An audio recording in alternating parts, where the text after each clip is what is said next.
Hey everyone, this is Aaron and Juwan, and you're listening to Wellness for Real People. This show is for people who are on the go, busy, and looking for ways to live their best lives. We focus on wellness topics in mindfulness, exercise, diet, and sleep, and share quick, actionable tactics to improve your health and wellness. We're not perfect, but we're trying to get a little better each day. Let's grow on this journey together.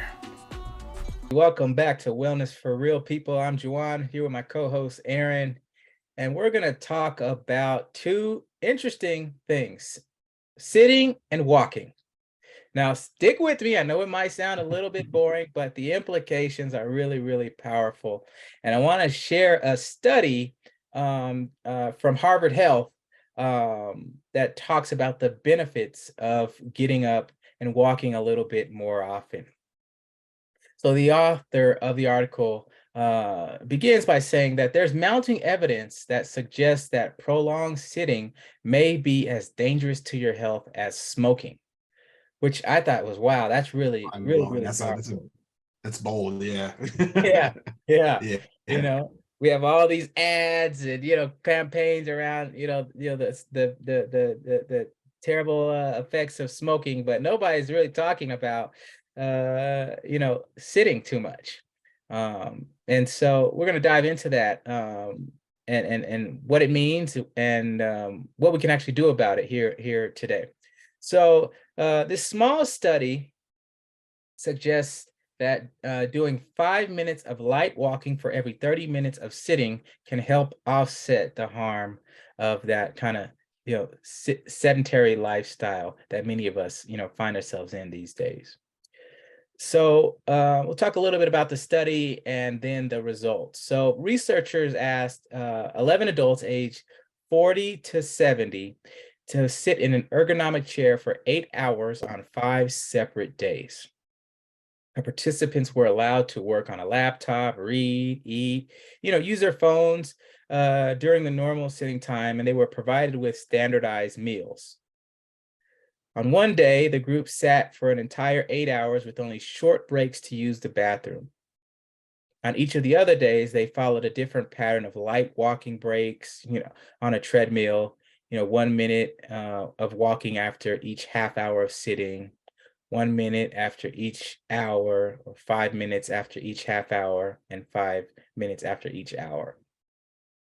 And then their blood sugar levels and blood pressure were measured every 15 to 60 minutes respectively. So what are your thoughts on just that, that's the study itself and kind of how they structured it and what came to mind there? Yeah, I think they're warming us up to just kind of compare it to normal everyday life. If you think about how we've shifted to work from home, or even when we were in offices for people that had standard office jobs, if you weren't out doing manual work, if you're just in front of a computer, it's easy to sit 8 hours, and especially now to just stay seated and just grind through your day working on whatever you're working on and barely get up maybe just to use the bathroom. A lot of us come back and we eat in front of the computer while we're continuing to work, right? So I think like the study's trying to mimic that, and then they're trying to see the impact with small incremental changes, because it's like one of those things where you just got to be realistic with people's time and what they have to deal with and what they go through. Like, we're stuck on Zoom calls, we're doing this and that. So it might not be as realistic to, every 10 minutes to get up and walk. So they're trying to study it and see like, how much would it be and how long, in these short bursts, would you actually see some kind of change or some kind of impact? So I think the study is like done pretty thoughtfully and trying to mimic like everyday life now in this new state of working from home or whatever you want to call it, that we're in now. And so I thought that was pretty cool how they set this up. Yeah, yeah. No, I agree. And now that I'm thinking about it, before the pandemic, I went into the office, right? And there was a lot of just movement that happened as a result of that commute. Even though I didn't enjoy the commute, I had to move a lot, right? Because whether I would drove into the office and then I had to park and then walk up to the office and to the floor and get to my seat, or I took the bus, right, and still had to walk to and from the bus stop to the office, and then at the office, honestly, I spent, a good amount of my time just working, but then I get bored, right? And then I just get up all the during the day just to get up, right? Because I'm seeing other coworkers, catching up with folks, going to get some coffee, take a restroom break, or I'm just bored to go down to the cafeteria, see what they got down there, right? And I didn't realize exactly how much additional walking, right, and movement it was incorporated into my day during that time, as opposed to fast forward during COVID and now when I'm working from home, like you said, where I can literally go 8 hours, just locked in front of the computer, like you said, just a quick restroom break here and there, but then eating in front of the computer, and how bad that is for my health, right? I noticed myself putting on a lot of weight, just feeling lethargic, not feeling well. And I think a lot of that has to do with, quite simply, just sitting down too much. So yeah, I agree with you. This is some really powerful stuff. Yeah, and it's like you said, just the small changes, right? Like I think about even just being in an office, you had to get up to go at least down the hall to a conference room to meet Right. with people. Or, before we had computers, we had to print stuff out. So you had to get up and go to the printer to get some things, or you had to go mail something or do something a little physical, right? So the jobs weren't so just stuck and focused like in one place where you're just sitting for so long. And I don't know about you, man, but my days just get taken up by a lot of like Zoom calls. And so it's easy for me to just like have 5 hours straight of like back to backs where I might get up once or twice in that session to go use the bathroom and then rush back for the next one and then apologize to people for being late. Like it's insane, this new state where we're just expected to be on demand at all times and basically in front of our screens, right? So it's like whether you're working from home or wherever you are, they can access it and take advantage of you. And so you're spending more time like hunched over, sitting in front of some kind of screen, doing some kind of work, and you're not really going anywhere, moving anywhere. You're just kind of stuck there. So yeah, no, I'm with you, man. It's been challenging. Yeah. Well, let's talk about what they found with this particular study. So the researchers found that 5 minutes of walking after every half hour of sitting was the only duration that significantly lowered blood sugar and blood pressure. But still, any amount of walking after sitting for long periods of time is better than nothing. So all break patterns reduce the systolic blood pressure, the top number, by 4 to 5 points compared with sitting all day, an amount comparable to a 13 to 15% decrease in cardiovascular disease risk, according to the researchers. And the results were published in 2023 in the Medicine and Science in Exercise in Sports and Exercise.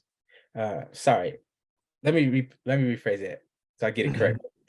Medicine and Science in Sports and Exercise was the publication. So I thought that was, wow, that's really, really powerful, right? So the recommendation is 5 minutes of walking after every half hour of sitting. That gave the biggest impact.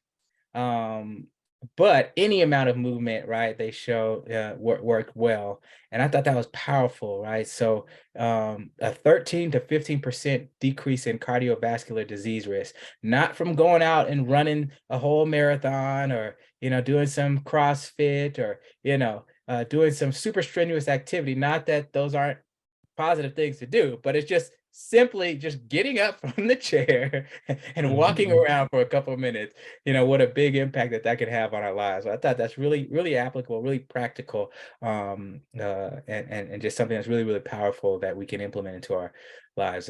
What are your thoughts?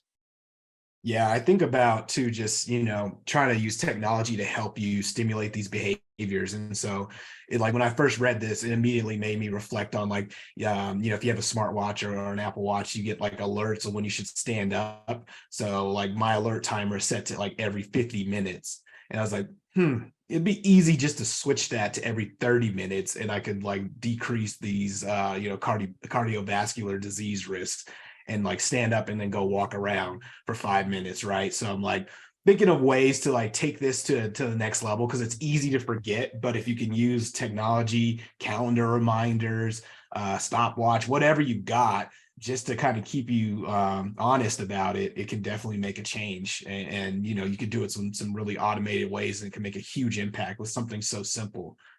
So it's not easy, you know, it's like changing behaviors, habits is always tough, but I think this one's pretty doable, you know, for the most part, just to, hey, just get up and just move around for a little bit, right?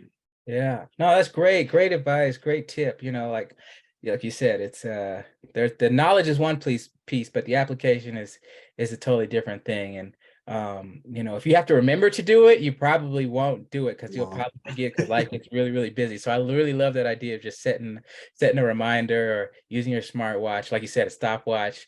You know, what do you call those things? Hourglass kind of thing, egg whatever. timers or an hourglass, right? Whatever Yeah, you got, yeah, there's yeah. something you could find. Yeah, messenger Yeah, pigeon, you don't have to go out anything. and spend $500 on a smartwatch. You know, Right. you could just have a simple like egg timer or something that you get at like a dollar store, like a quick stopwatch. It's just like, Yeah. boop, set it for 30. And then when it goes off, get up and walk, right? You know, it doesn't have Yeah. to be anything crazy. Yeah. No, that's great, great idea. And so yeah, certainly just a really powerful but simple tool to help us be a little bit more healthy in our, you know, in our daily lives. And that's really what we're all about here at Wellness for Real People. Is, you know, just making those small incremental positive changes, and they do add up over time. So hopefully you found this discussion and this article you know, helpful, and make some positive changes in your daily habits. So that's all we got for this particular episode, but we'll be back soon with more great content to help you in